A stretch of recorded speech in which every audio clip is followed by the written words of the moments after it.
다른 한 비유를 들으라. 한 집 주인이 포도원을 만들어 산 울타리로 두르고 거기에 집자는 틀을 만들고 망대를 짓고 농부들에게 세로 주고 타국에 갔더니 열매 거둘 때가 가까움에 그 열매를 받으려고 자기 종들을 농부들에게 보내니 농부들이 종들을 잡아 하나는 심히 때리고 하나는 죽이고 하나는 돌로 쳤거늘 다시 다른 종들을 처음보다 많이 보내니 그들에게도 그렇게 하였는지라.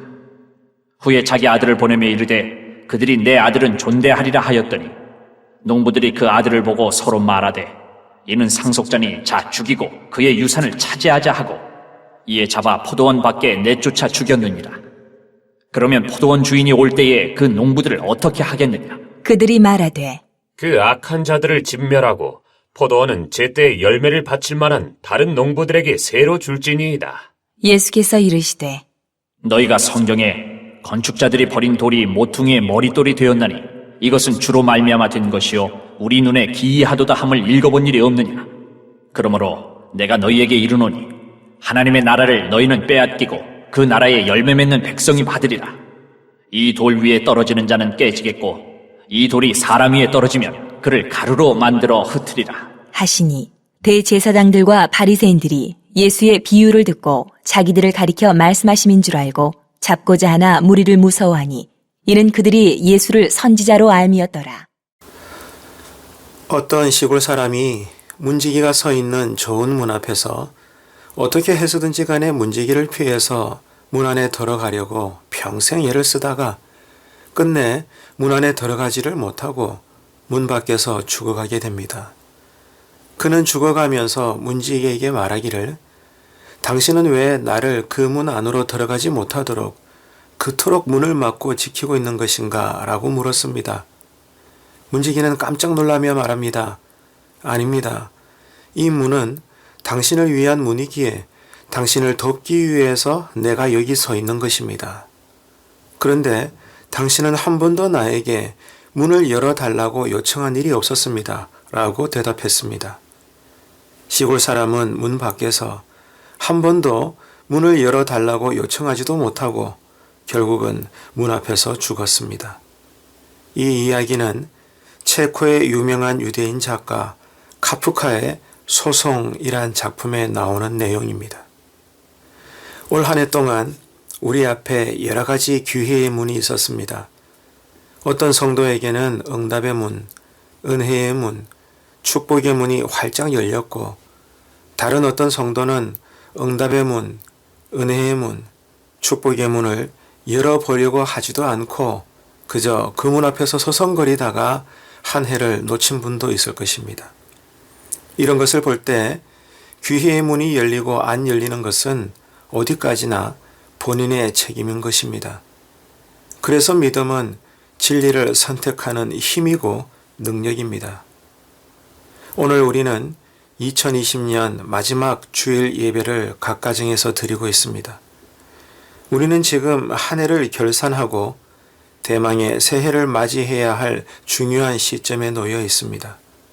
그래서 저는 결산을 위한 성찰이라는 제목으로 말씀을 생각하고 지금 우리의 신앙을 점검하는 시간을 갖고자 합니다. 어떤 주인이 포도원을 잘 만들어 놓고 농부들에게 소작을 주고 멀리 타국에 오랫동안 여행을 갔습니다. 어느 정도 세월이 지난 후에 포도 열매를 거둘 때가 되어서 주인은 자기 종들을 농부들에게 보냈습니다. 그런데 농부들은 그 종들을 잡아서 심히 때리고 돌로 쳐 죽였습니다. 그래서 주인이 다른 종들을 처음보다 많이 보내면서 전과 같은 열매를 요구했습니다. 그랬더니 농부들은 그 종들에게도 악하게 대했습니다. 그래서 포도원 주인은 생각했습니다. 어떻게 할까? 안 되겠다. 이번에는 내가 사랑하는 아들을 보내야 되겠다. 설마 그들이 내 아들이야 존대하겠지. 포도원 주인은 하나밖에 없는 외아들을 농부들에게 보냈습니다. 그러나 농부들은 포도원 주인의 이 외아들을 보고 서로 오인을 하면서 이렇게 말했습니다. 이 사람은 상속자다. 우리가 그를 죽여버리자. 그래서 유산이 우리의 것이 되도록 하자.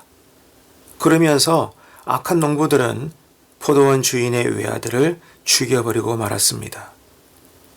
이 예수님의 비유가 무엇을 의미하는지 우리는 이미 잘 알고 있습니다. 포도원 주인은 하나님이고 악한 농부들은 당시의 유대인들이고 주인의 종은 구약시대 여러 선지자들을 말하고 주인의 아들은 예수님을 상징하고 있습니다. 유대인들은 세상의 어떤 민족보다 행복한 사람들입니다. 하나님으로부터 택함을 받은 선민이기 때문이고 누구보다 먼저 하나님의 말씀을 받은 백성들이기 때문입니다. 그러니 그 자부심이 얼마나 대단했겠습니까? 그런데 말입니다. 오늘 본문 말씀의 요지가 뭡니까? 아무리 하나님으로부터 택함을 받은 선민이여 유대인들이라 할지라도 예수님을 통해서 세상을 이토록 사랑하신 하나님의 사랑을 배척한 패역한 사람은 유대인들지라도 용서하시지 않고 심판하신다는 것입니다. 본문 40절과 41절입니다. 그러면 포도원 주인이 올 때에 그 농부들을 어떻게 하겠느냐? 그들이 말하되 그 악한 자들을 진멸하고 포도원은 제때에 열매를 바칠 만한 다른 농부들에게 새로 줄지니이다. 여기서 우리는 무엇을 깨닫게 됩니까?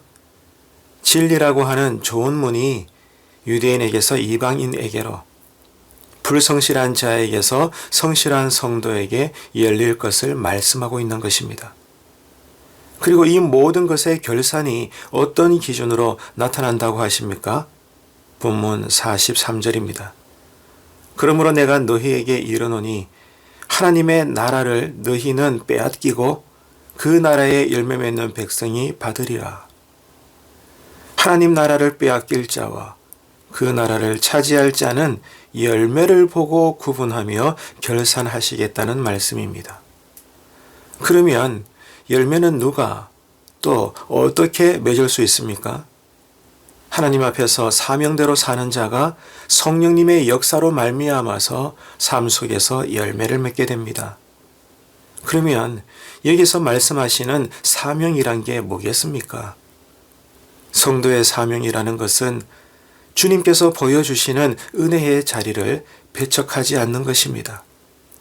아무리 인생이 바쁘고 급해도 언제나 은혜 받는 자리를 사모하는 것입니다. 그리고 은혜 주시는 주님을 기뻐하면서 진심으로 섬기는 것입니다. 뿐만 아니라 복음을 널리 전파하는 것입니다. 이렇게 사는 것이 성도가 살아가는 사명입니다. 왜 그럴까요? 우리는 모두 주님의 종이기 때문이죠. 올 한 해 여러분은 얼마나 성도의 사명에 충실하셨습니까? 예수님의 마지막 지상 명령은 온 열방에 복음을 전하라는 것이었습니다. 누가 복음을 전합니까? 은혜 받은 자가 복음대로 살고 그 은혜를 받은 자가 복음을 전하는 것입니다. 왜 그럴까요? 은혜를 받아보니까 세상의 그 어떤 부귀 영화보다도 은혜를 아는 맛이 더 좋고 귀하다는 것을 알았기 때문입니다. 그렇기 때문에 여러분, 복음 전파는 언제나 시급한 것입니다. 왜냐하면 다시 오실 주님께서는 오늘 밤에라도 재림하실 수 있기 때문이죠. 그날과 그때는 아무도 모릅니다. 그래서 지금 당장 복음을 전하게 되는 것입니다. 긴박한 사명감으로 복음을 전하게 되는 거죠.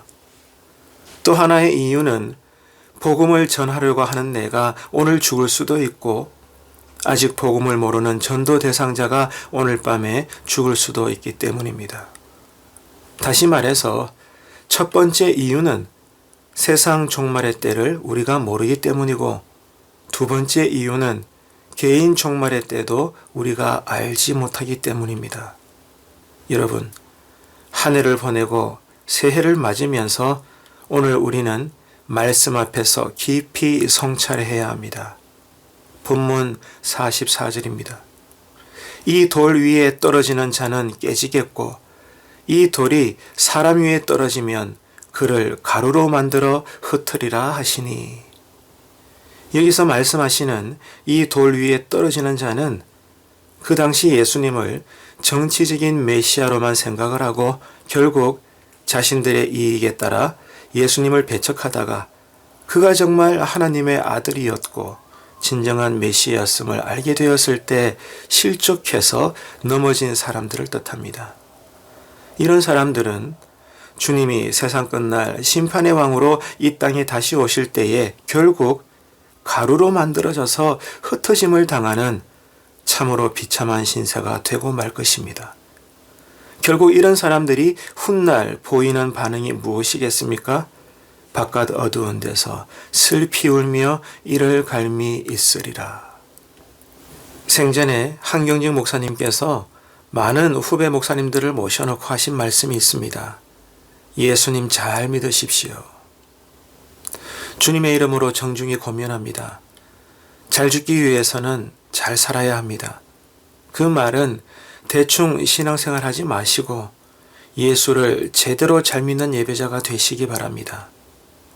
포도원의 악한 농부들이 주인의 명령을 거역하고 주인의 아들까지 죽였습니다. 왜 그렇습니까? 탐욕 때문입니다. 누가 하나님을 배반했습니까? 바로 우리들입니다. 누가 예수님을 십자가에 매달아 죽였습니까? 또한 바로 우리들입니다.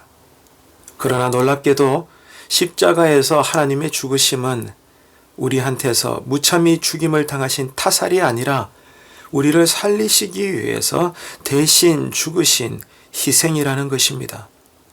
그리고 그 사랑은 지금도 여전히 우리와 함께 하고 있습니다. 그리고 지금도 우리의 신앙이 성숙되기를 기다리고 계십니다. 지금 내가 서 있는 자리는 어떻습니까? 하나님께 순종하고 있습니까? 하나님을 진실로 사랑하십니까? 이 시간 조용히 성찰해 보시기 바랍니다. 그리고 새로운 사명을 깨달으시기 바랍니다. 지나가는 한 해를 되돌아보시면서 다시금 뜨겁게 회개하는 은혜를 받고 새해에는 이제 진실로 말씀에 순종하고 복음을 전하시는 그 사명으로 살아내는 성도들의 삶이 되시기를 바랍니다. 시작이 있으면 끝이 있습니다. 2000년 전에 하나님께서는 겸손의 왕으로 용서와 사랑으로 오셨지만 이제 다시 오실 하나님은 모든 것을 심판하시기 위해 오십니다. 그날이 오늘이 될 수도 있고 내일이 될 수도 있습니다. 올해 마지막 송년주일에 이 시급한 종말론적인 신앙으로 희망의 새해를 맞이하시기를 주님의 이름으로 축원합니다. 기도하시겠습니다. 말씀대로 순종하는 자에게 복 주시기를 기뻐하시는 하나님 아버지, 올 한 해 동안 저희들의 신앙과 삶을 지켜주신 것에 진심으로 감사합니다.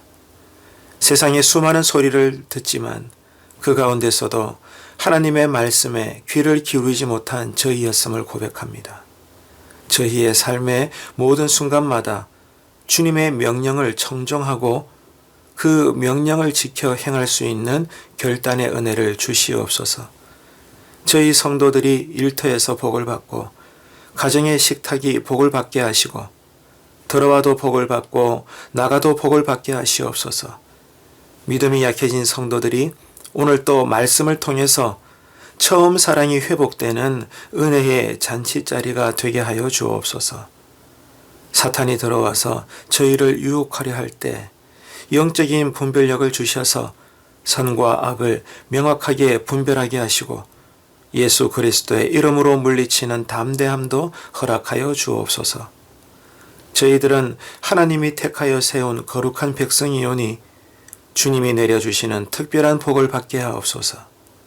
하늘의 문을 여시고 때마다 비를 내려주시고 손으로 하는 일이 복을 받게 하시옵소서. 구워줄지라도 꾸지 아니하며 머리가 되고 꼬리가 되지 않게 하시며 위에 있고 아래에 있지 않게 하시옵소서. 금년 한 해도 지켜주시고 복을 주신 것과 같이 내년에도 좌우로 치우치지 않고 말씀을 순종함으로 충만한 복을 받아 누리게 하시옵소서. 예수님의 이름으로 간절히 기도드립니다. 아멘.